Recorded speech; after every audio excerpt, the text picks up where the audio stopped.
Pastikan bahwa Sobat PLP yang ingin melanjutkan pendidikan ke pendidikan profesi psikologi ini bahwa itu atas kemauan diri sendiri dan sudah memutuskan siap untuk menjalaninya baik bahagia maupun susahnya gitu.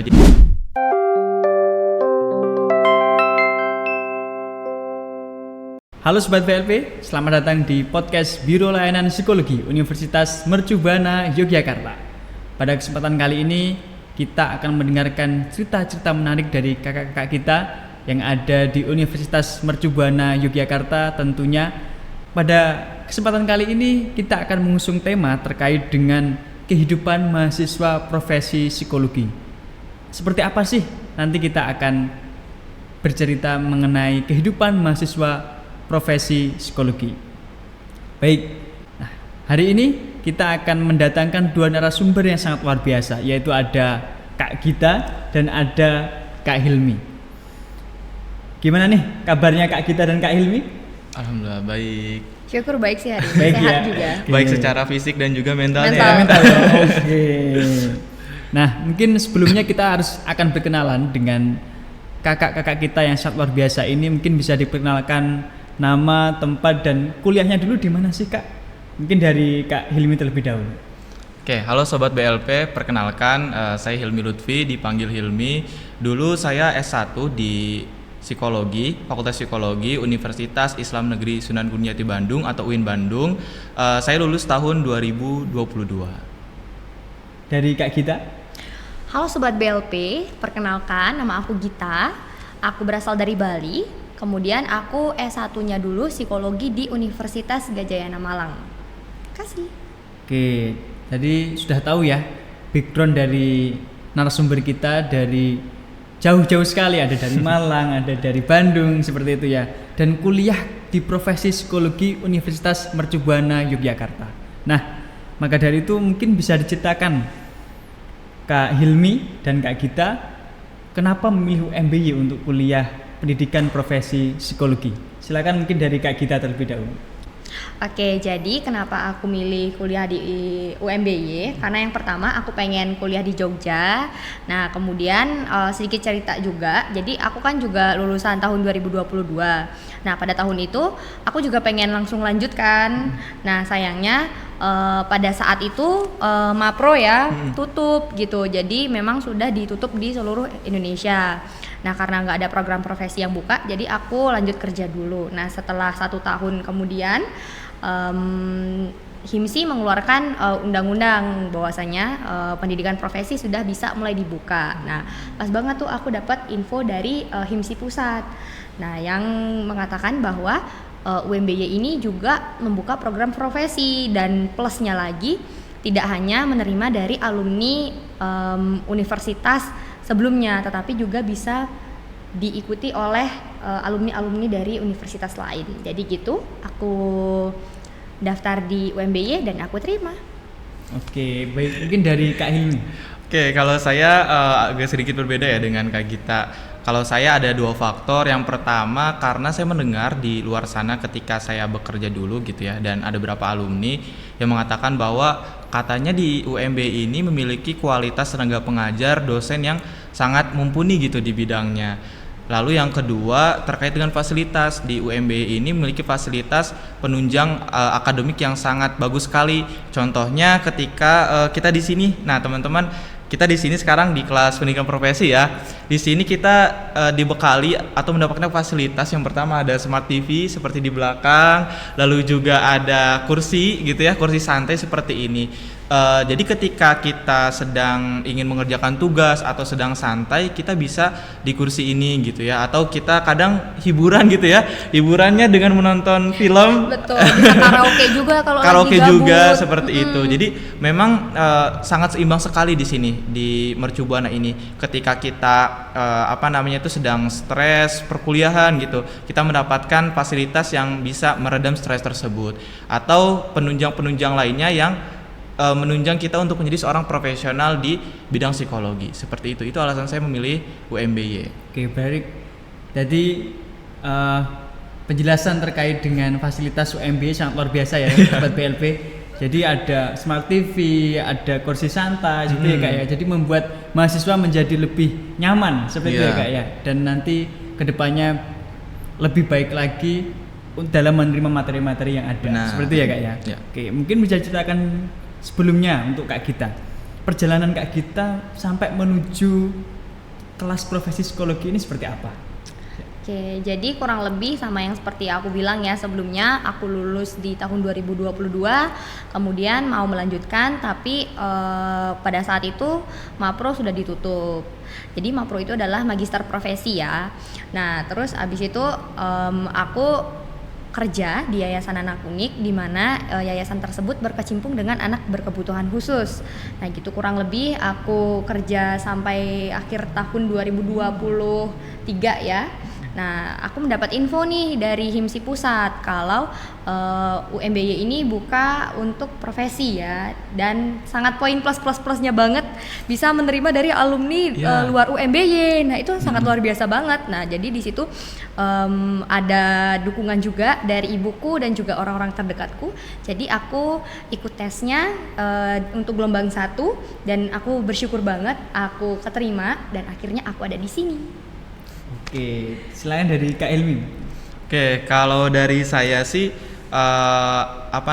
sebelumnya kan pernah bekerja 1 tahun di sebuah perusahaan swasta sebagai rekrutmen spesialis seperti itu. Lalu ketika saya bekerja tersebut, saya merasa bahwa kok banyak sekali ya permasalahan-permasalahan itu yang tidak bisa ditangani oleh seorang lulusan S1 psikologi gitu. Akhirnya saya berpikir bahwa saya perlu untuk upgrade diri nih gitu. Upgrade diri dengan cara berkuliah lagi di pendidikan profesi psikologi, sehingga wewenang saya, skill, kemampuan dan sebagainya itu bisa menyelesaikan permasalahan-permasalahan yang ada di perusahaan tersebut gitu, ataupun secara umumnya di masyarakat gitu. Akhirnya saya memutuskan untuk berkuliah di pendidikan profesi psikologi karena ingin upgrade diri seperti itu. Oke. Sekarang berarti Kak Himi dan Kak Gita ini semester berapa ya? Semester 1 1 menuju 2 ya. Betul. Sebenarnya kita lagi UAS ya sekarang. Iya, benar. Lagi UAS, tapi kita masih menyempatkan untuk ngobrol-ngobrol dan sharing-sharing dengan sobat BLP nih. Betul banget. Gitu. Berarti sudah ada kesan-kesan nih selama 1 semester di sini ya Kak ya, berarti ya? Iya. Oke, mungkin bisa diceritakan Kak, ada nggak sih mata kuliah yang mungkin disukai dan mungkin kurang disukai di program pendidikan profesi ini? Mungkin dari Kak Gita terlebih dahulu.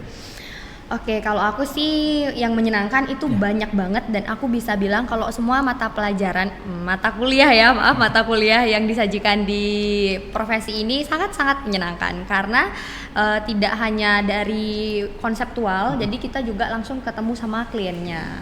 Nah, gitu. Terus kita juga belajar 4 setting ya, karena nanti output kami menjadi psikolog umum. Jadi ada 4 setting. Setting pertama setting kesehatan, setting pendidikan, setting organisasi, dan yang terakhir ada setting komunitas.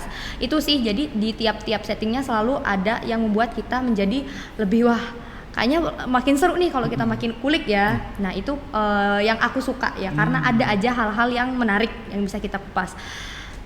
Kalau yang tidak disukai mungkin menurutku lebih ke tantangan ya. Nah, karena kembali lagi nanti outputnya kami menjadi psikolog umum ya, tantangannya adalah harus mempelajari keempat setting tersebut ya. Walaupun aku sangat tertarik di bidang pendidikan dan juga kesehatan, tapi ya mau tidak mau juga harus bisa mengerti di setting komunitas dan juga setting industri gitu. Jadi ya harus tetap mau belajar, intinya kayak gitu. Oke, silakan mungkin dari Kak Hilmi. Oke, kalau saya sih kebalikannya dari Kak Gita ya.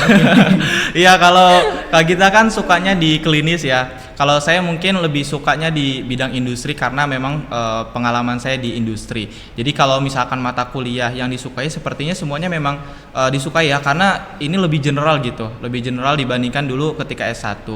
Lalu terkait dengan yang tidak disukai mungkin ya tadi lebih ke tantangan sih, karena dari dulu kan saya dari sejak S1 juga ngambil peminatannya di bidang industri.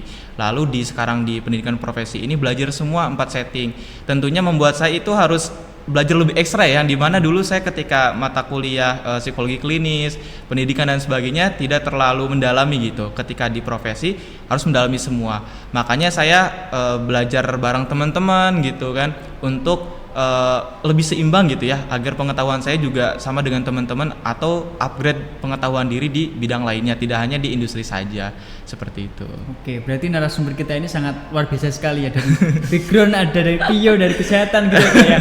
Tapi waktu kuliah profesi ya harus bisa semuanya, seperti ya Kak ya. Betul banget. Oke, karena sudah satu semester, nah mungkin bisa diceritakan Kak, bagaimana sistem belajar di pendidikan profesi psikologi, mungkin dari Kak Gita terlebih dahulu.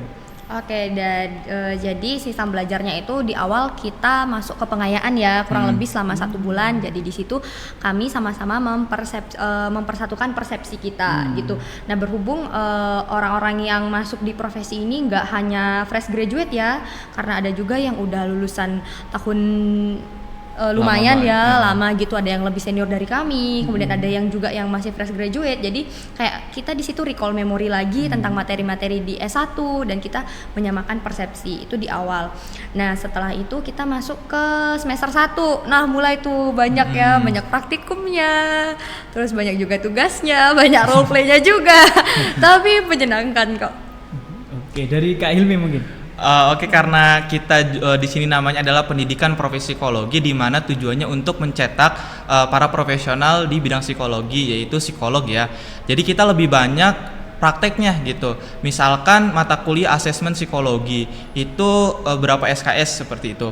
Misalkan pas awal itu kita belajar dulu teorinya, diajarkan dulu oleh dosen, materinya, alat tesnya seperti apa, cara asesmen seperti apa.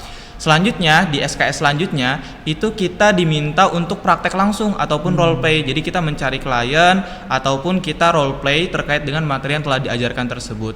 Jadi lebih banyak bobot prakteknya seperti itu. Sedangkan nanti di semester 2 dan 3 itu kita akan terjun langsung ke tempat praktek gitu ya, yang di 4 setting tersebut gitu. Jadi benar-benar sobat BLP, kita di sini lebih banyak praktek, dituntut untuk menjadi seorang profesional psikologi.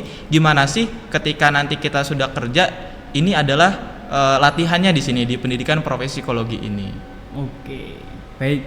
Nah, sekarang berarti kan sudah praktek-praktek sudah mulai ini Kak ya. Nah, ada nggak sih pengalaman-pengalaman dari Kak Ilmi dan Kak Gita ketika praktek? Nah, mungkin dari Kak Ilmi terlebih dahulu. Oke, untuk tantangannya ini memang agak sedikit ini ya, saya juga masih belum bisa menghadapi sampai sekarang. Tantangannya adalah ketika role play itu. Role play ataupun praktek, kita harus mencari klien. Karena beberapa mata kuliah itu dibebaskan untuk mencari klien baik dari eksternal ataupun internal UMBY. Nah, kebetulan saya waktu itu pernah menangani internal UMBY, itu rekan saya sendiri, rekan seangkatan. Itu membuat saya menjadi tantangan ya.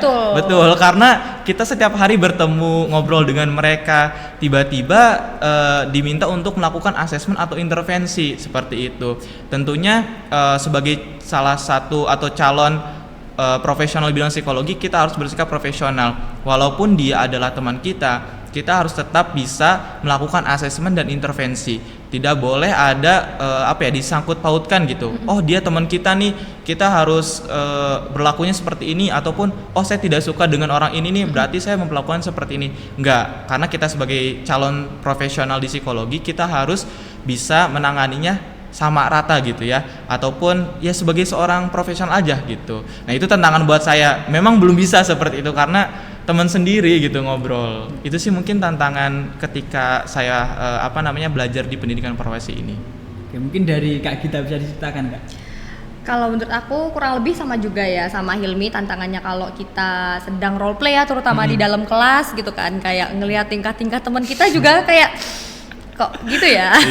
Nah, terus aku juga punya pengalaman, jadi aku dapat klien dari luar UMBY. Nah, jadi tantangannya adalah di tengah kepadatan jadwal kuliah, belum lagi tugas-tugasnya. Jadi untuk bikin janji sama si klien itu sangat benar-benar harus pintar-pintarnya ngejadwalin time, terus sama jarak tempuh juga. Kita ya namanya kita butuh klien juga. Jadi kita juga harus mempertimbangkan dari kliennya, dia kira-kira mau nggak kalau kita ajak ketemuan di mana, gitu sih kalau aku. Oke, berarti memang ketika nanti outputnya dari pendidikan profesi psikologi dituntut untuk profesional gitu ya Kak? Benar. Sekalipun itu dengan orang-orang terdekat kita ya, itu tantangan terbesar gitu ya? Benar. Oke. Nah, mungkin sekarang bisa diceritakan tantangan-tantangan terbesar apalagi sih sebagai seorang mahasiswa pendidikan profesi psikologi, mungkin dari Kak Gita terlebih dahulu. Oke, karena di sini kita udah masuk ke profesi ya, jadi kalau ketemu klien itu adalah hal yang udah nggak mengagetkan gitu kan. Nah, jadi ketemu klien, kita menggali data, kita melakukan asesmen sampai intervensi, itu sangat-sangat menyenangkan, berpraktek sangat-sangat menyenangkan. Nah, yang jadi tantangan adalah ketika mulai nulis laporan. Jadi kita dapat banyak data, jadi kita harus benar-benar bisa memilah dan memilih data-data. Jadi nanti kira-kira ini masuk ke aspek apa, ini masuk ke kategori yang mana. Nah, itu kita juga harus teliti ya dalam membuat laporan gitu. Belum lagi ngetik ini dan segala macam, dan itu menjadi tantangan yang lumayan untuk aku. Oke, mungkin dari Kak Hilmi nih. Saya ingin menambahkan ya, tentunya mungkin Sobat BLP beberapa ada yang pernah melakukan tes psikologi ya, atau psikotes, lalu ada laporannya seperti itu. Nah, kita di pendidikan profesi psikologi ini diajarkan tuh mata kuliah namanya pelaporan psikologi. Kita diajarkan bagaimana membuat laporan yang sesuai dengan prosedur gitu. Kita juga harus belajar bagaimana cara menyampaikan kepada klien itu agar mereka paham gitu. Tidak hanya menggunakan bahasa psikologi, kan memang bahasa psikologi itu kadang agak sulit dipahami gitu ya oleh beberapa orang.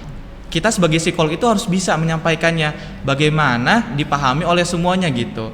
Tentunya ini harus kita belajar menggunakan kata-kata, pemilihan kata-katanya, mengetiknya juga harus baik dan benar gitu. Itu sih yang tantangan buat kita ya, karena pas S1 itu belajar skripsi juga ya, atau ada tugas skripsi. Ketika skripsi kan ada metode penelitian. Kalau di sini kita tidak terlalu saklek metode penelitian, tapi lebih bagaimana caranya mengolah data psikologi itu menjadi mudah dipahami oleh semua orang, seperti itu.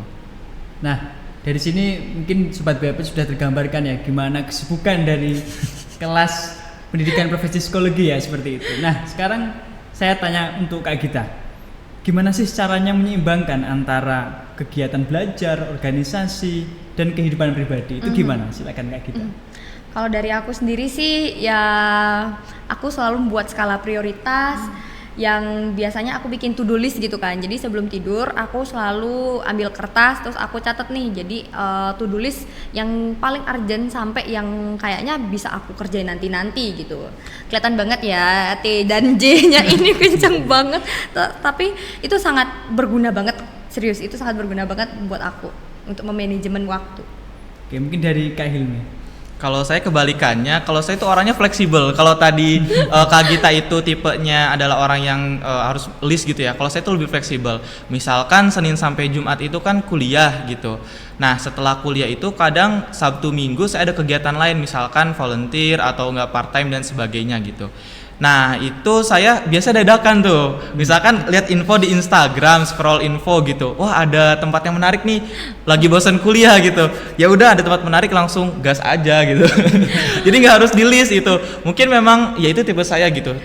Tipenya lebih fleksibel gitu.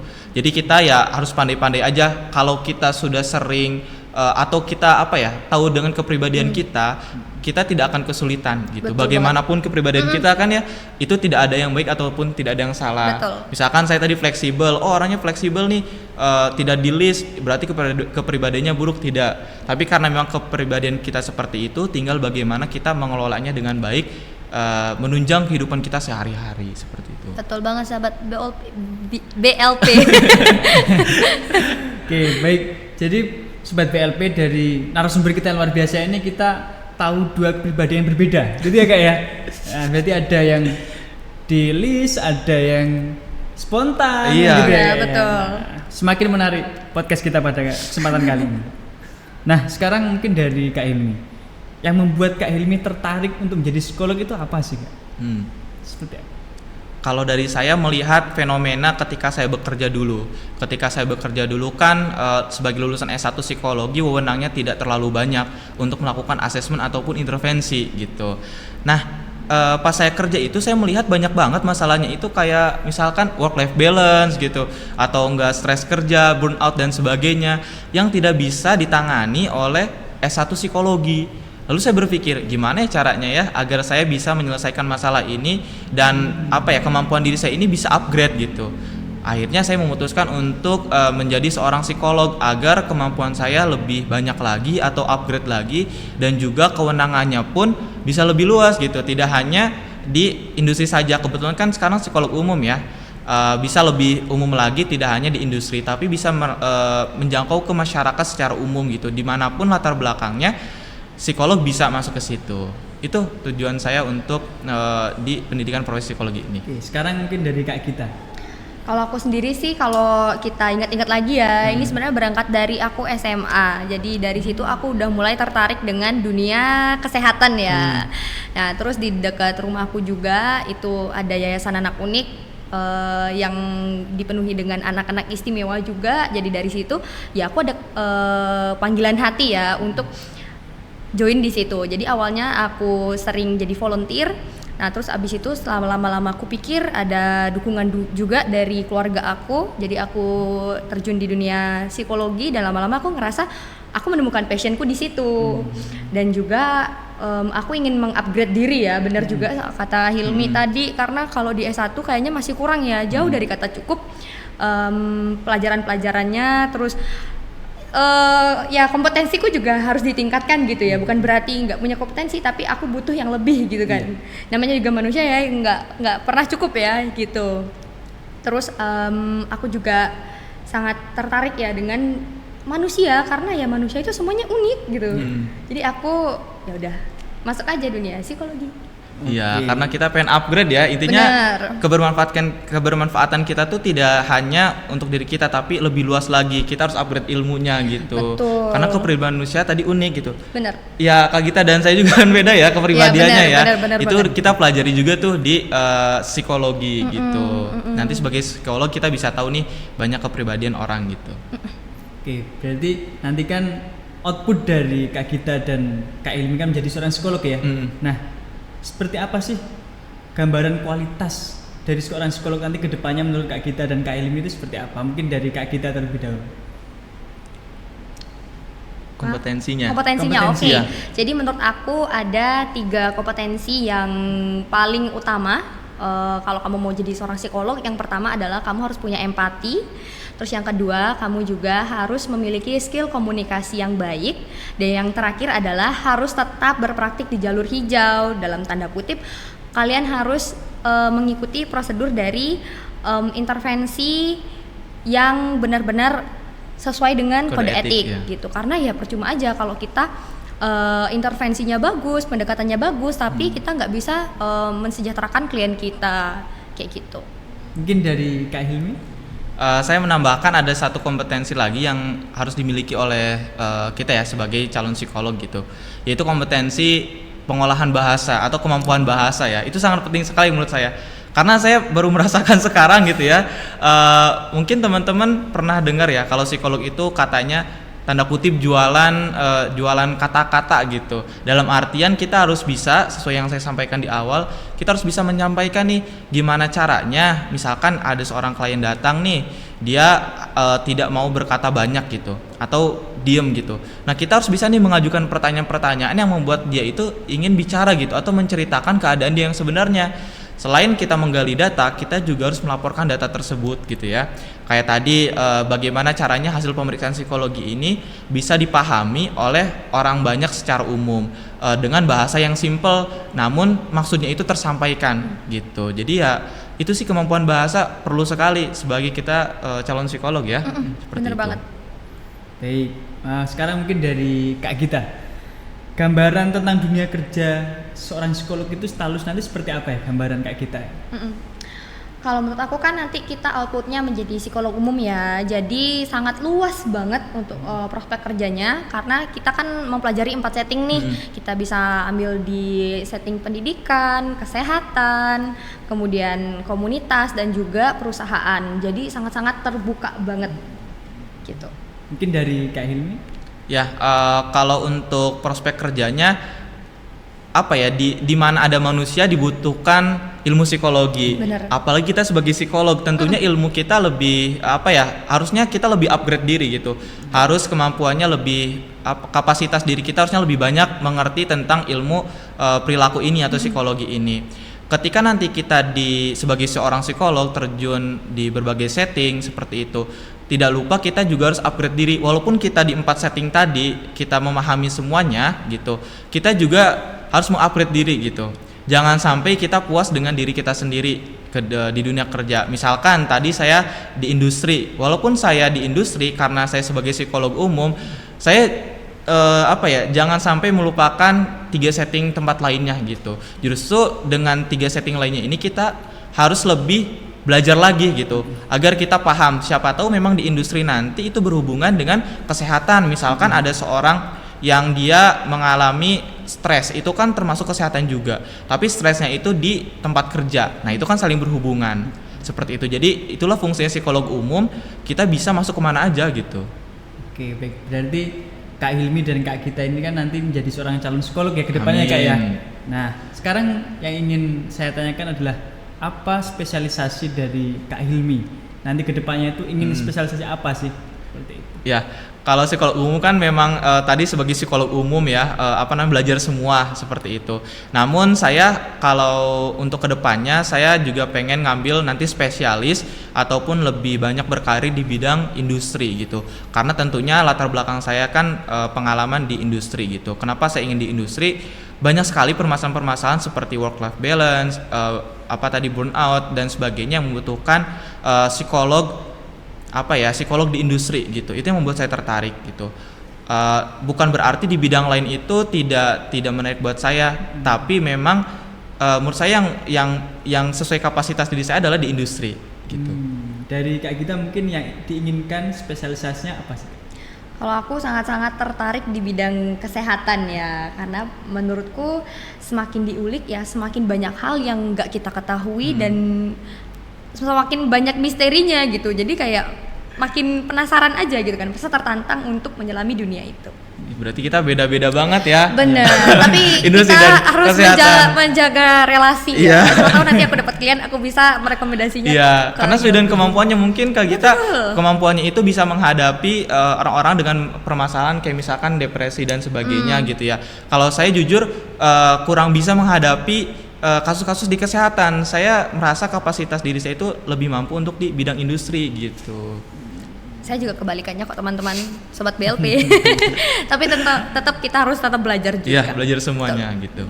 Oke. Nah, ini kan narasumber kita kan sobat BLP ini nanti kan akan tertarik nih Kak dengan cerita-cerita dari Kakak. Nah, mungkin ada pesan nggak untuk sobat-sobat BLP kedepannya yang ingin menjadi psikolog itu seperti apa? Mungkin ada pesan dan kisahnya nggak? Dari Kak Gita terlebih dahulu.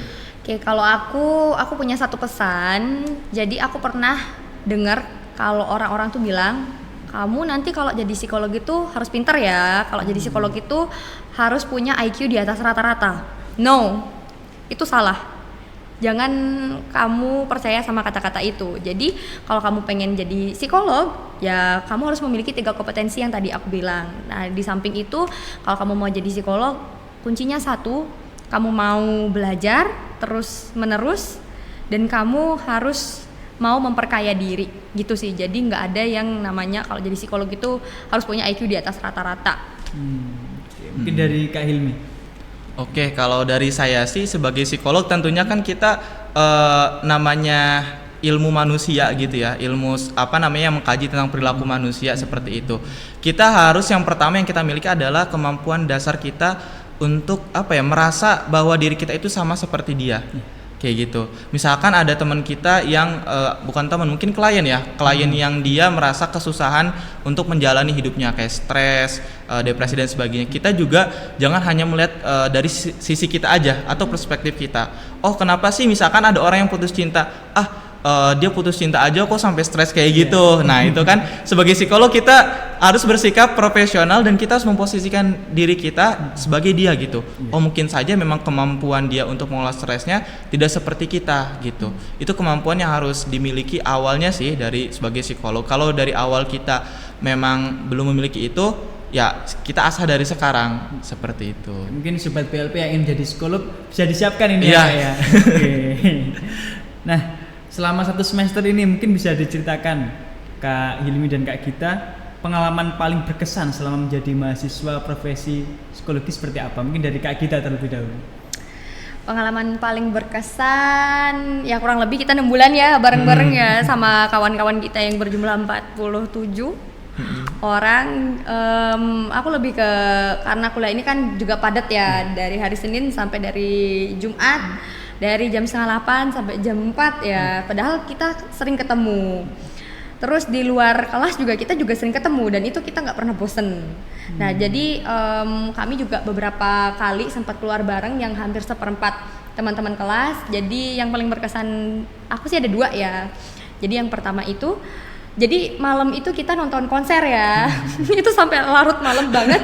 Tapi ada tapinya. Keesokan paginya itu di jam 7:30 kita semua udah standby di kelas. Oke. Dan itu kayaknya belum sampai 24 jam kita tuh jingkrak-jingkrak bareng, tapi kita masih datang bersama-sama. Jadi nggak ada yang nge-skip kuliah sama sekali. Itu yang pertama. Terus yang kedua, karena waktu itu juga sempat libur ya, jadi kami main ke Klaten. Itu kalau nggak salah 3 mobil tuh barengan itu beriring-iringan, terus kami main ke situ.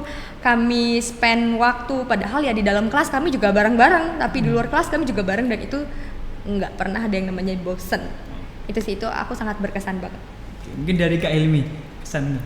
Kalau kesan saya dari sisi pembelajaran sih ada yang berkesan itu ketika materi seputar hipnosis dan juga empty chair itu. Nah, kita diajarkan seputar materi itu, kayak saya merasa ketika di luar sana waktu saya belum kuliah di pendidikan profesi, kok bisa ya orang kena hipnosis, atau kok bisa ya orang dengan intervensi empty chair dan sebagainya. Itu materi pembelajaran menurut saya sangat-sangat berkesan sekali gitu, karena kalau di nalar gitu ya, itu kayak rasa kok bisa gitu, tapi dengan kemampuan jam terbang yang tinggi itu bisa melakukan intervensi seperti itu.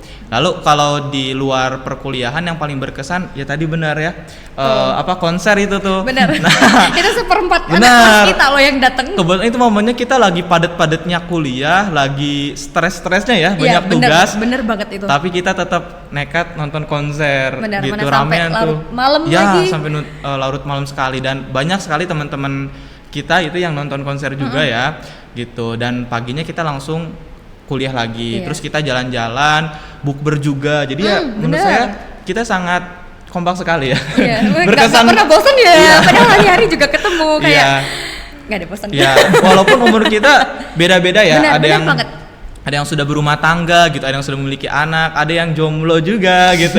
Ya ini di sebelah saya ya. Tapi kita tetap kompak gitu. Itu yang membuat kita sangat berkesan sekali. Mungkin nanti kedepannya banyak lagi pengalaman-pengalaman seperti ketika nanti kita semester 2 atau 3 kita akan praktek gitu. Mungkin lebih berkesan lagi ya. Makin gitu. Sih harusnya. Iya. Oke, berarti sangat berkesan sekali ya dari satu kelas itu, berarti berkesan semua berarti ya Kak ya. Orang-orangnya, kegiatan-kegiatannya juga berkesan semua ya. Iya. Benar. Oke, berarti luar biasa solidaritas dari kakak-kakak profesi kita. Nah, sekarang mungkin bisa diceritakan Kak, pengalaman atau momen lucu atau menegangkan saat berhadapan dengan klien. Mungkin dari Kak Hilmi terlebih dahulu.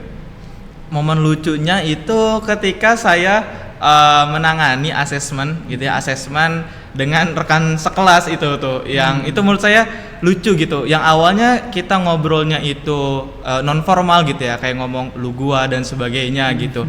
Tapi ketika harus melakukan role play atau latihan gitu ya, saya harus posisi sebagai psikolog profesional seperti itu. Saya berbicara misalkan, halo bagaimana kabar Anda sekarang, seperti itu. Itu kan membuat yang awalnya kita deket tapi jadi awkward ya. Ini apa sih? Ini anak ini kayak nggak kayak gini benar. Dan itu harus berkali-kali saya tag ulang gitu. Saya minta izin ke dosen, Bu mohon maaf saya tag ulang seperti itu. Kayaknya ada 3 kali kesempatan, itu hanya intronya saja atau awalnya saja gitu. Bener. Itu awalnya aja gitu. Bener banget lagi. Tapi semakin akhirnya kita, itu kan baru awal kuliah ya, mungkin kita masih belum tahu cara menjadi seorang profesional seperti apa. Tapi seiring dengan berjalannya waktu, ya kemampuan kita terus upgrade dan sekarang tidak terlalu bermasalah ya kalau harus menghadapi teman sendiri gitu. Mungkin dari Kak Gita, pengalaman yang lucu atau menegangkan saat menghadapi klien apa sih Kak? Sebenarnya kurang lebih sama juga ya, cuman aku sempat ada ketegangannya sebenarnya di posisi aku ya. Jadi waktu itu aku juga posisinya titik kami ketemu klien itu lumayan jauh ya. Nah di situ karena aku kan nggak ada kendaraan nih di sini, tapi aku pengguna ojek online ya. Nah di situ tuh kami udah menentukan di jam yang tepat. Nah, aku tuh lagi nyari-nyari si Gojek ini nih nggak nemu-nemu. Terus aku kayak, aduh gimana ya cara bilangnya juga nggak enak gitu kan. Tapi syukurnya si klienku juga ya masih bisa diajak untuk kompromi lah ya. Itu aku sebenarnya nggak enak banget itu. Gitu sih pengalamanku. Oke, jadi pengalamannya dari kakak kita ini sangat menarik sekali ya. Punya pengalaman masing-masing gitu ya kak ya. Betul. Ya? Iya. Oke, nah sekarang kita mulai masuk di dunia psikologinya kak. Dari Kak Hilmi mungkin, ada nggak tips untuk mengatasi stres dan menjaga kesehatan mental sebagai mahasiswa profesi psikologi? Mungkin dari Kak Hilmi. Oke, memang stres itu kan bisa dialami oleh semua orang ya. Stres juga ada yang stresnya itu bersifat positif atau eustress ya, dan juga ada yang bersifat negatif atau distress. Dimana kedua stres ini sebenarnya untuk pengolahannya itu balik lagi ke kemampuan diri kita sendiri. Setiap orang itu memiliki kemampuan yang berbeda-beda dalam menangani stres. Contohnya kalau misalkan kita eustress itu atau stres yang positif, misalkan stres ujian nih, waduh saya stres nih harus belajar ujian dan sebagainya sehingga merasa tertekan gitu kan. Nah itu namanya stres positif, sehingga kita akan belajar gitu, karena kita merasa stres kita akan belajar. Tapi ada namanya juga distress. Distress ini ketika kita merasa tertekan, misalkan ada permasalahan di hidup gitu ya. Kayak misalkan akhir bulan gitu nggak ada uang ya, belum dapat kiriman dari orang tua gitu. Nah pusing gitu, nangis dan sebagainya.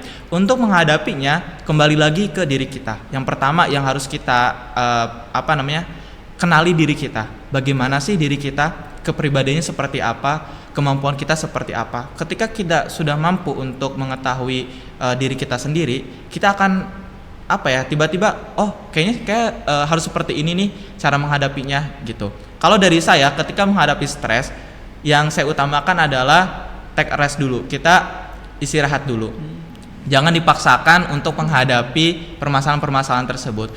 Ketika kita sudah merasa sedikit tenang, baru kita cari solusinya. Misalkan jalan-jalan gitu ya, atau nonton film, nobar dan sebagainya. Itu kembali ke diri masing-masing seperti itu. Itu mungkin dari saya. Mungkin dari Kak kita nih, tips untuk mengatasi stres dan menjaga kesehatan mental menjadi mahasiswa profesi psikologi. Oke, tips dari aku ini based on pengalaman aku ya sama menjadi mahasiswa profesi.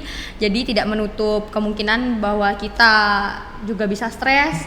Jangan sampai ada orang kayak gini, masa sih calon psikolog stres? Ya kan calon psikolog juga manusia ya. Jadi benar sekali. Ya kan belum tentu kayak kamu dokter kok kamu sakit. That's not make sense kalau menurutku gitu kan. Jadi aku punya tips. Nah, caranya adalah ketika kamu mendapat libur, manfaatkan waktu libur kamu semaksimal mungkin. Itu sih tips dari aku, karena itu memang menurutku itu manjur banget. Karena ibarat kayak kita udah full banget nih totalitas menjalankan peran kita sebagai seorang mahasiswa. Nah, ketika kita libur, kita bisa nih jadi diri kita sendiri. Ya udah, kalau aku biasanya aku janjian sama teman, terus jalan-jalan juga, entah mau kemana, yang penting sama teman. Karena ya aku juga extrovert ya, jadi aku bisa recharge energi dari banyak orang. Jadi padahal cuman sekedar kita jalan-jalan ke Alkit gitu ya, atau enggak kita cuman main ke kosan temen, itu tuh recharge banget buat aku. Jadi pesan aku adalah manfaatkan waktu libur semaksimal mungkin. Nah, sekiranya kalau kamu introvert, kamu pengen recharge energi dengan dirimu sendiri, ya udah kamu di kamar aja, kamu do what you do gitu loh, kayak nonton film kah atau ngapain gitu. Yang jelas memang benar-benar itu untuk kesenangan kamu gitu. Dan tambahan lagi, nggak hanya perlu melihat dari kesehatan secara fisik, secara mental, secara fisik juga kita harus doping itu. Sediakan beberapa obat-obatan arjen kalau yang dibutuhkan, sama vitamin gitu. Kasih. Nah, berarti kan kita harus mampu memposisikan diri ketika menjadi mahasiswa, dan mana kita menjadi diri kita sendiri gitu ya. Kita butuh berlibur, kita mungkin butuh fokusnya kan, itu berarti harus tahu diri kita sendiri. Seperti itu ya Kak ya. Oke. Nah, sekarang mungkin dari Kak Gita, bagaimana sih menurut Kak Gita melihat peran psikolog dalam menghadapi berbagai isu sosial yang ada di masyarakat? Gimana Kak? Kalau menurut aku sih kita tidak menutup mata ya melihat kondisi di Indonesia, karena untuk fokus ke kesehatan secara mental itu sangat minim banget. Dan memang peran psikolog di sini ini sangat-sangat dibutuhkan. Seperti itu. Nah, sedangkan kita lihat di lapangan juga ada beberapa yang sudah aware dengan kesehatan, ada juga yang enggak. Jadi ini sangat-sangat psikolog ini harus bereffort banget kalau menurutku. Gitu. Karena makin kesini ya kita lihat aja kesehatan mental di Indonesia udah sangat urgensi ya kalau menurutku. Jadi semakin banyak ada psikolog dan semakin banyak mereka memberikan sumbangsih, ya menurut aku itu bisa menjadi salah satu cara untuk membantu Indonesia juga. Nah, mungkin sekarang dari Kak Hilmi, gimana sih peran psikolog itu untuk menghadapi isu-isu yang ada di masyarakat? Gimana? Oke, karena sekarang kita psikolog umum, saya bersyukur ya kita bisa menjangkau ke semua bidang dan semua elemen masyarakat seperti itu. Ini tantangan untuk kita sebagai calon psikolog gitu ya. Masih harus perlu edukasi ataupun kesadaran di masyarakat bagaimana masyarakat ini bisa aware gitu dengan kesehatan mentalnya. Misalkan kalau kita ke dokter itu kan, oh batuk pilek sedikit, ayo kita ke dokter misalkan gitu. Nah, kita juga perlu itu sebagai calon psikolog ini kita bangun gitu, minimal dari teman-teman kita dulu gitu, entah teman di rumah ataupun dari keluarga, sahabat dan sebagainya, kita edukasi gitu. Kita edukasi bahwa ke psikolog itu tidak semenyeramkan itu tanda kutip gitu ya, ataupun ke psikolog itu tidak harus ketika kita sakit dalam mentalnya, tapi sekedar kita ingin konsultasi. Misalkan kalau ke dokter kan gimana sih konsultasi kecantikan misalkan atau perawatan diri, di psikolog pun bisa teman-teman. Misalkan kita pengen, oh bagaimana ya cara saya memanajemen waktu, itu bisa gitu. Jadi psikolog ini tidak hanya didatangi ketika sakit saja gitu, tapi ketika kita keadaan baik-baik pun silakan gitu. Itu peran psikolog. Jadi psikolog itu bisa menjangkau ke semua masyarakat. Jangan memandang bahwa psikolog ini menyeramkan, ataupun jangan takut dijudge ketika kita datang ke psikolog, karena ya hakikatnya kita sama saja gitu, kita di bagian kesehatan mentalnya gitu. Kalau dokter kan di kesehatan fisiknya, seperti itu. Berarti di tengah-tengah masyarakat peran psikolog itu sangat penting sekali sangat ya. Penting sekali sangat gitu. Penting sekali. Oke. Nah, sekarang kita kembali lagi ke dalam lingkup ruang kelas mahasiswa profesi psikologi. Nah, ada nggak sih Kak cerita inspiratif dari seorang psikolog yang ingin Kakak bagikan? Mungkin dari Kak Gita terlebih dahulu. Aku ada sih, sebenarnya ada beberapa contoh psikolog yang benar-benar aku kagumi, baik yang udah aku ketahui sebelum aku jadi mahasiswa profesi maupun ketika aku jadi mahasiswa profesi, dan orang itu orang-orang terdekat di antara aku sih. Jadi dulu ada dari salah satu dosenku yang domisilinya ada di Malang. Beliau sangat keren sekali, namanya Bu Nirma. Itu aku senang banget dengan dedikasi beliau, karya-karya beliau juga kepada masyarakat. Kemudian yang di Mercu ini juga aku punya satu dosen yang benar-benar bikin aku kayak wow, energi beliau sangat-sangat luar biasa ya. Beliau adalah Bu Murdiningsih. Aku sangat ngefans banget, kayak dari pertama kali bertemu. Jadi beliau itu kasih kami intervensi bersama-sama, dan dari situ aku ngeliat beliau nggak ada perubahan dari intonasi atau tempo suaranya, itu benar-benar stabil banget sampai acara selesai. Dan bahkan waktu itu pertama kali kami ketemu itu di Wisma Pojok ya, sama Bu Ning ya, di orientasi itu ya. Betul. Nah, setelah itu ternyata beliau langsung balik ke Solo, dan aku kayak bayangin kita waktu itu 48 orang yang memiliki energi masing-masing. Dan kalau untuk intervensi, kasihkan terapi ke orang itu butuh energi yang banyak banget. Bayangin 48 banding 1, dan beliau masih bisa balik ke Solo sendirian. Dan aku kayak wah, sangat hebat sih, dari segi energi beliau sangat keren banget. Jadi aku sangat suka sekali, dan itu juga menjadi inspirasiku. Sapa dulu dong Bu. Halo Bu. Halo Bu. Podcast kami.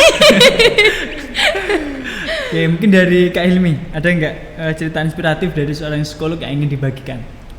Kalau saya, menurut saya ya, tidak ada spesifik satu orang, karena yang saya lihat selama ini gitu. Kalau saya kan dulu memang tidak terlalu tertarik gitu di bidang psikolog secara khusus gitu. Jadi lebih banyak di industrinya gitu. Tapi ketika saya masuk di pendidikan profesi psikologi ini, kok ternyata banyak dosen-dosen sekaligus psikolog yang itu sangat inspiratif. Jadi saya sangat mengagumi hampir semua dosen-dosen di sini gitu ya. Seperti tadi Kak Gita ceritakan gitu ya. Ada juga dosen-dosen, saya lebih ke inspiratifnya itu ke pendidikannya sih. Contohnya kayak misalkan dekan kita ya Bu Reni gitu. Itu pendidikannya juga luar biasa ya gitu. Terus juga ada prof gitu ya, ada profesor di sini gitu. Terus juga ada banyak sekali dosen-dosen di sini yang pendidikannya itu sangat luar biasa gitu, tinggi, profesor, S3 dan sebagainya. Namun beliau masih terus belajar ke kita. Kadang diskusi di kelas gitu, diskusi di kelas apa yang kurang dari diri kami gitu ya, atau misalkan ada koreksi apa gitu, silakan diskusikan dengan kami seperti. Jadi itu menurut saya sangat inspiratif sekali gitu, ilmu-ilmunya tuh sangat bagus dan mereka tetap mau belajar dari kita. Oh iya, gitu. aku juga baru ingat beberapa hari ini, dan ini menjadi poin yang sangat plus juga untuk bisa mengenyam pendidikan di UMBY ini, karena ini kan kami benar-benar disiapkan sebelum terjun ke LP3U ya, yang nanti kami akan berpraktik di 4 setting itu. Nah, ketika kita hanya mengandalkan pelajaran di kelas itu kan kayak masih kurang ya. Nah, kita juga sempat bilang kan sama dosen-dosen kita kayak, wah kayaknya kami belum mumpuni nih Bu atau Pak di bidang ini dan itu, di mata kuliah ini dan itu. Dan yang bener-bener bikin aku amazed banget adalah kemarin ada kelas tambahan dan itu di luar jam kelas kita, jam mata kuliah kita itu, dan itu benar-benar kami difasilitasi banget. Yang kemarin langsung dieksekusi oleh Ibu Kaprodi kita sendiri, yaitu Bu Angel. Halo, itu Bu benar-benar Angel. halo Bu Angel, terima kasih banyak Ibu. Tanpa Ibu saya nggak bisa kerjain si laporan itu ya. Jadi sekarang progresnya udah jauh Bu, saya udah paham. Sangat inspiratif sekali dosen-dosen kita ya. Jadi nggak cuma satu orang, tapi banyak sekali dosen-dosen yang betul banget. inspiratif gitu sih. Berarti sangat inspiratif sekali Ya, dosen MBA di sini ya Kak ya. Iya. Nah, sobat-sobat BLP nanti bisa nih bergabung di S1-nya, bergabung Benar di banget. profesinya Benar seperti Benar itu ya, banget, ya. benar banget. Iya. Nah, sekarang gimana sih menurut Kak Gita, gambaran ideal menjadi seorang mahasiswa profesi psikologi seperti apa? Kurang lebih kayak kami ya. Emang kelebihannya apa ya? Oke, jadi ya modal pertama sih ya, kamu harus percaya diri. Terus yang kedua, kamu harus mau belajar. Jadi ketika kamu bertemu dengan orang itu semua orang adalah guru, semua tempat adalah sekolah. Jadi itu nggak akan study is never ending. Kamu harus belajar di mana-mana dan kamu harus mau menimba ilmu, baik dari ilmu di kelas maupun di luar kelas. Gitu. Dari Kak Hilmi mungkin. Saya tambahin mungkin di ini ya, kemampuan kita untuk interaksi itu sih. Jadi jangan sampai kita itu malu untuk bertanya di kelas gitu. Kita cukup misalkan dosen menjelaskan gitu, ya udah diam aja gitu. Tapi kalau kita merasa itu memang tidak jelas ataupun kita ingin sekedar diskusi hal-hal ringan, coba tanyakan gitu. Karena kita benar-benar dituntut untuk menjadi seorang profesional di bidang psikologi. Jangan sampai ketika nanti kita lulus dari pendidikan profesi ini, kita berkarya sebagai psikolog, kita tuh nggak terlalu paham gitu dengan dunia psikologi ini. Jadi banyakin diskusi, banyakin tanya ke dosen, sehingga kita tuh benar-benar paham bahwa dunia psikologi ini seperti ini gitu. Jangan sampai kita salah, dalam tanda kutip, salah mengobati gitu ya. Betul. Malpraktek nanti jadinya gitu. Benar. Gitu kan. Jadi ya benar-benar selama menjadi mahasiswa pendidikan profesi ini, pelajari semuanya. Kita seriusin semuanya, jangan sampai ada momen-momen ataupun kesempatan yang terlewatkan kayak tadi. Betul. Belajar tambahan sebagainya atau tanya ke dosen, manfaatkan itu semua. Betul. Dan gitu. juga kita harus bisa melihat dari berbagai sudut pandang ya. Yang mungkin dari sudut pandang sebelah sini, kita ngelihat masalah dari apa. Nah, jadi kayak jangan berhenti untuk mencoba melihat dari sudut pandang yang berbeda. Oke. Nah, berarti gambaran idealnya itu punya gambaran masing-masing gitu Kak ya. Iya. Kalau individu sebenarnya punya gambaran masing-masing. Tidak ada gambaran yang stuck, pokoknya nggak ada ya. Karena bukan teori ya. Karena bukan teori ya. Betul, betul. Oke. Nah, sekarang mungkin saya minta saran dari Kak Hilmi untuk calon-calon ataupun sobat BLP yang sedang nonton ini kan dari berbagai kalangan nih. Nah, terutama mereka yang tertarik di bidang psikologi, apa sih sarannya agar nanti kedepannya bisa memilih psikologi dan memilih studi yang tepat itu seperti apa? Silakan Kak. Saya rasa tidak berhenti menekankan untuk kenali kemampuan diri sendiri gitu. Walaupun kemarin misalkan S1 ada yang ngerasa salah jurusan dan sebagainya, jangan sampai masuk pendidikan profesi psikologi ini ngerasa salah jurusan atau salah mengambil keputusan. Kenapa? Karena akibatnya fatal. Karena kita akan menangani klien kita gitu, akan melakukan asesmen dan intervensi. Ketika kita merasa bahwa ini pilihan yang tidak tepat untuk kita jalani gitu, yang ada nanti kita ketika menangani kliennya itu setengah-setengah gitu, maksudnya tidak maksimal gitu, asesmennya tidak menyeluruh, intervensinya juga tidak selesai seperti itu. Jadi pastikan bahwa sobat PLP yang ingin melanjutkan pendidikan profesi psikologi ini, bahwa itu atas kemauan diri sendiri dan sudah memutuskan siap untuk menjalaninya, baik bahagia maupun susahnya gitu. Jadi ya siapkan aja kemampuan diri sendiri gitu. Finansialnya juga disiapkan gitu, karena pendidikan profesi psikologi ini cukup menguras biaya juga ya. Gitu. Apalagi kita di sini tidak disarankan untuk bekerja secara full time. Beda dengan S1 psikologi. Dari jadwalnya pun kita padat sekali ya untuk jadwalnya. Kalaupun ingin freelance itu bisa, tinggal kita mengatur jadwalnya aja. Jadi yang harus perlu disiapkan adalah diri kita sendiri, siapkan kemampuan kita, dan yang kedua adalah dari segi keuangannya juga. Itu perlu disiapkan. Lumayan juga ya persiapannya. Bener banget. Mungkin langsung dari Kak Gita, gimana Kak? Kalau dari aku sih kurang lebih juga sama ya. Sebenarnya ya harus nyiapin diri dulu. Kalau aku sih lebih ke kamu harus mengenali diri dulu kan. Jadi kira-kira passion aku udah di sini nggak ya? Kira-kira nanti kalau aku nyemplung di situ, kamu harus tahu nih resiko-resikonya. Jadi impact-impactnya apa aja ya. Kita harus lebih memperdalam di situ ya. Jadi ibarat kayak sebelum kita melangkah, kita pikirin dulu nih jangka pendeknya kayak gimana, jangka panjangnya kayak gimana. Lebih ke kita memikirkan hal-hal yang bisa terjadi. Kayak gitu sih. Kalau aku sih lebih ke sebelum melangkah kita harus benar-benar ada persiapan matang banget. Dan emang benar sih harus ada persiapan modal juga. Nah, itu pokok itu ya Kak. Iya. Betul. Oke, nah sekarang dari Kak Gita, ada nggak sih Kak mitos yang ingin diluruskan seputar profesi psikolog? Seperti apa? Ada sih, tapi menurutku bukan hanya di profesi aja ya, kayaknya di semuanya.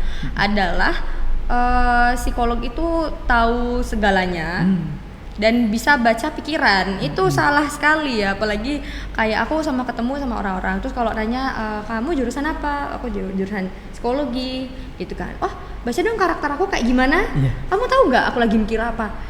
Ya kan kami bukan dukun dan cenayang ya, dan nggak tahu. Jadi lebih ke itu kita nggak bisa langsung memberikan jawaban karena ya namanya juga psikolog itu mengasah keterampilan gitu dari observasi, wawancara. Nah sedangkan kalau sekali ketemu kita langsung jeplak itu kan namanya judging ya, ngejudge ya. Jadi kayak itu fail banget. Dan tambahan satu lagi, kalau mau jadi psikolog IQ-nya harus di atas rata-rata, sangat salah banget. Salah banget. Yang penting kamu mau belajar, kamu mau menambah ilmu, mengasah kompetensi, aku yakin kamu pasti bisa. Mungkin dari Kak Hilmi Kak. Saya setuju dengan Kak Gita tadi. Lalu juga ada nih yang sering saya dengar gitu, kamu psikolog tapi kok bisa stres kayak tadi bilang ya, bisa stres, kok bisa depresi dan sebagainya gitu.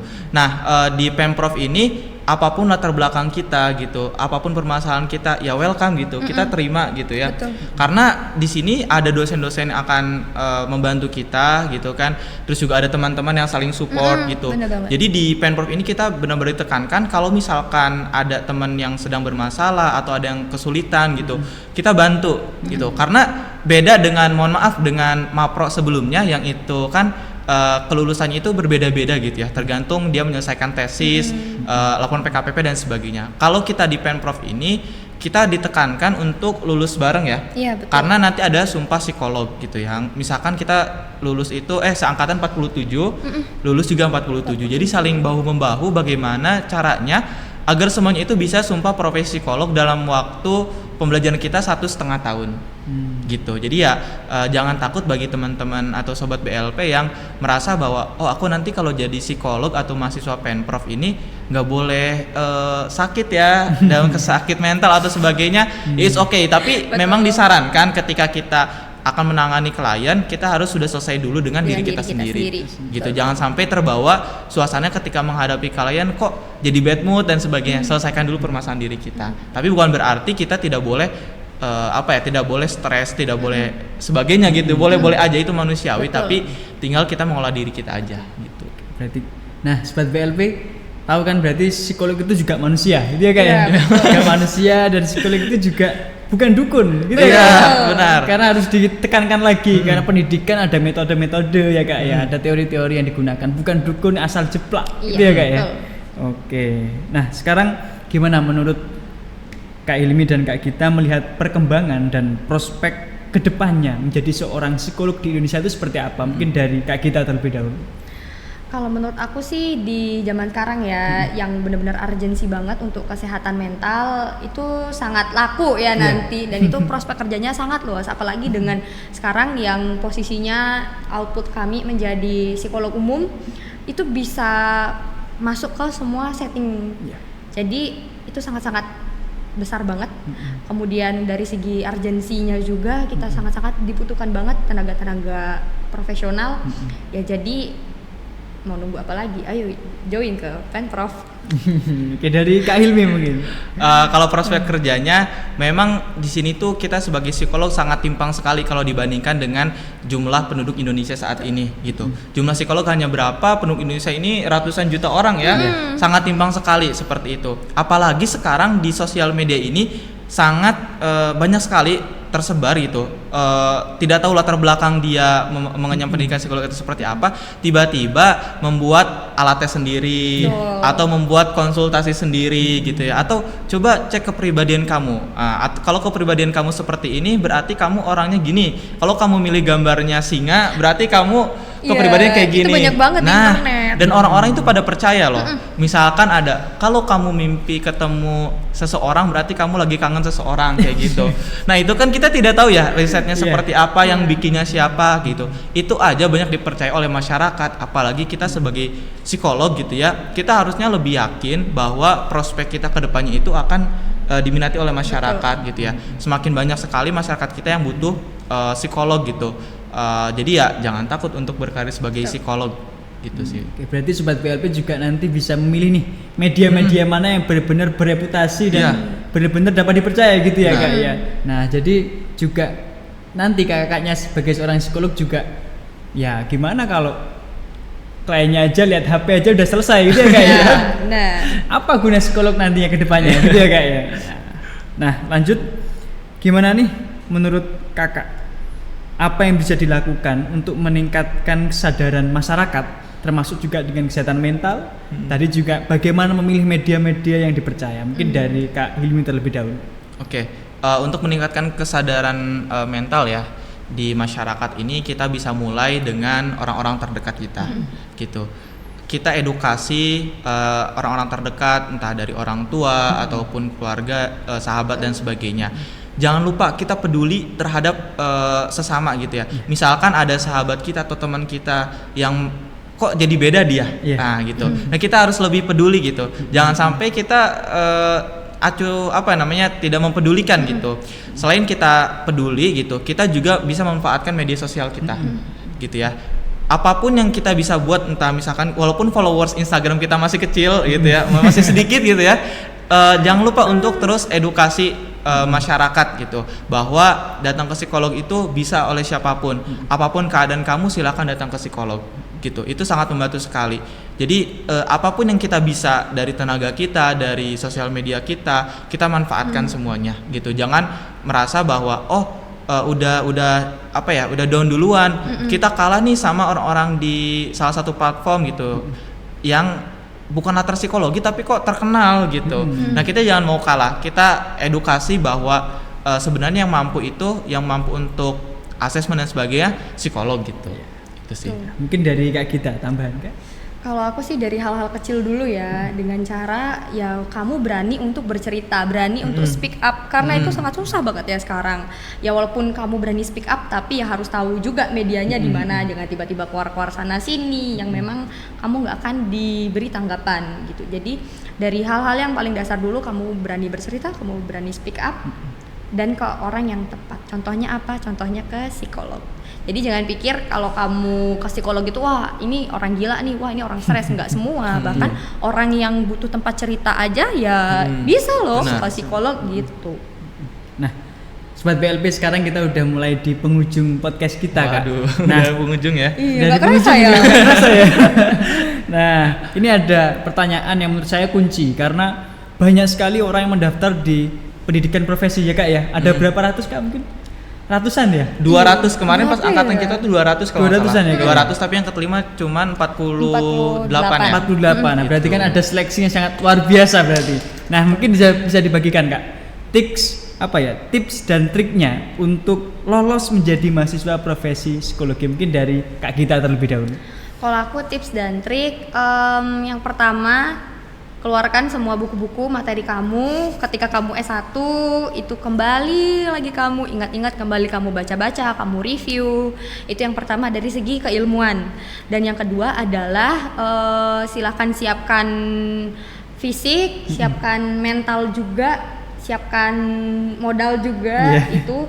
Dan yang terakhir adalah memperkaya diri dengan webinar-webinar atau segala sesuatu kegiatan yang berbau psikologi, dan sangat disimpan itu sertifikatnya dan juga ilmu-ilmunya kamu terapin gitu. Mungkin dari Kak Ilmi tambahan Kak. Oke, yang pertama adalah kita pelajari dulu nih syarat administrasi untuk bisa mendaftar di program ini. Salah satu contohnya adalah ketika kita mendaftar di UMBY ini itu ada TOEFL. TOEFL itu minimal 450 ya pas zaman kita gitu. Nggak tahu nanti di angkatan selanjutnya berapa. Jadi pelajari dulu nih apa aja syaratnya, TOEFL-nya, terus ijazah S1, transkrip dan sebagainya silakan disiapkan. Setelah kita cukup untuk menyiapkannya, tadi dipelajari materi-materinya, materi ketika kita S1 seperti itu ya, ataupun materi-materi dari webinar dan sebagainya seperti itu. Lalu jangan lupa untuk menentukan tujuan kita. Kita harus mempunyai alasan yang kuat. Kenapa sih saya harus berkuliah di pendidikan profesi? Karena nanti ada tes wawancaranya juga. Betul, Pak. Gitu. Akan diwawancara oleh dosen-dosen kita yang sangat luar biasa ya. Bener. Ya, saya ingat waktu itu saya diwawancara oleh salah satu dosen di sini gitu ya. Saya ditanya alasan untuk kuliah profesi apa. Jadi di situ kayak sesi debat gitu. Kayak sesi debat. Jadi ya menurut beliau mungkin alasan saya kurang pas gitu untuk masuk. Akhirnya saya bercerita tentang pengalaman saya gitu. Jadi kita harus benar-benar siap alasan kitanya seperti apa. Gitu. Dan pelajari materi-materinya juga. Itu sih mungkin dari saya. Nah, mungkin Sobat BLP bisa dicatat nih tips dan triknya untuk masuk dan menjadi mahasiswa profesi psikologi. Nah, karena acara kita udah berakhir, ini terakhir untuk Sobat BLP closing statement dari Kak Gita dan Kak Ilmi. Mungkin dari Kak Ilmi terlebih dahulu, closing statement Kak. Oke, closing statementnya adalah jangan merasa puas terhadap diri kita sendiri, kayak gitu. Dan juga kenali diri kita. Pokoknya kalau kita merasa udah kenal dengan diri kita akan enjoy untuk menjalani hidupnya. Termasuk tadi kita apakah kekurangan kita apa, kelebihan kita apa, sehingga kita bisa menerima diri kita gitu. Mungkin dari Kak Gita closing statement Kak. Closing statementku adalah belajar itu tidak selalu di atas meja dan tidak harus di dalam ruangan. Tidak harus di sekolah, karena pada dasarnya setiap orang adalah guru. Setiap momen itu kita bisa berdinamika di situ dan kita bisa belajar banyak. Jadi belajar ya akan selalu sampai akhir hayat. Gitu. Oke, Sobat BLP, sekarang kita udah dapat pengalaman dan keilmuan luar biasa dari narasumber kita yang luar biasa ini, kita mengetahui bagaimana dinamika menjadi seorang mahasiswa profesi psikologi. Kita tahu bagaimana tips dan triknya untuk masuk seperti itu ya Kak ya. Kita tahu juga bagaimana susahnya, senangnya seperti itu. Nah, untuk Sobat BLP, kita akan adakan lagi podcast selanjutnya lewat podcast Biro Layanan Psikologi Universitas Mercubuana Yogyakarta. Selamat tinggal. Bye.